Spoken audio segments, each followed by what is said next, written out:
ನಾನು ಪಿಕ್ ಮಾಡ್ಕೊಂಡಿರುವಂತಹ next question, reasons for breast cancer, ಸ್ತನ ಕ್ಯಾನ್ಸರ್ ಬರಲು ಕಾರಣಗಳು. ಇದಕ್ಕೆ ಸ್ಪೆಸಿಫಿಕ್ ಆಗಿ ಒಂದೇ ರೀಸನ್ ಅಂತ ಇಲ್ಲ, ಇದರಲ್ಲಿ ರಿಸ್ಕ್ ಫ್ಯಾಕ್ಟರ್ ಅಂತ ಕರೀತಾರೆ.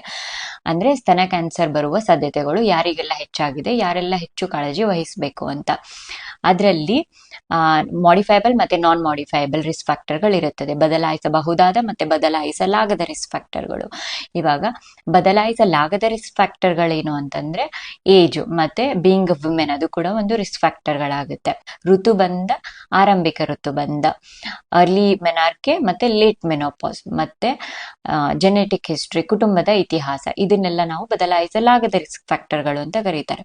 ಇವಾಗ ಬದಲಾಯಿಸಬಹುದಾದ ರಿಸ್ಕ್ ಫ್ಯಾಕ್ಟರ್ಗಳು ಯಾವುದು? ಫುಡ್ ಹ್ಯಾಬಿಟ್ಸ್ ಎಲ್ಲ ಸರಿ ಇಲ್ಲದೆ ಇರೋದು, lack of exercise, physical activity ತುಂಬಾ ಕಡಿಮೆ ಇರೋದು, ಬೀಯಿಂಗ್ ಒಬೀಸ್, ಓವರ್ ವೇಟ್ ಆಗಿರೋದು, ಮತ್ತೆ ಹೆವಿ ಬ್ರೆಸ್ಟ್, ಲೇಟ್ ಆಗಿ ಮದ್ವೆ ಆಗೋದು, ಲೇಟ್ ಆಗಿ ಪ್ರೆಗ್ನೆನ್ಸಿನ ಪ್ಲಾನ್ ಮಾಡೋದು, ಮಕ್ಕಳೇ ಬೇಡ ಅಂತ ನಿರ್ಧಾರ ಮಾಡೋದು, ಪ್ರೆಗ್ನೆನ್ಸಿನ ತಡೆಗಟ್ಟುವಂತ ಮಾತ್ರೆನ ತಗೊಳ್ಳೋದು, ಸ್ಮೋಕಿಂಗ್, ಆಲ್ಕೋಹಾಲ್ ಮತ್ತೆ ಟೊಬ್ಯಾಕೊನ ಕನ್ಸ್ಯೂಮ್ ಮಾಡೋದು, ಬ್ರೆಸ್ಟ್ ಫೀಡಿಂಗ್ ನ ಪ್ರಾಪರ್ ಆಗಿ ಮಾಡದೇ ಇರೋದು.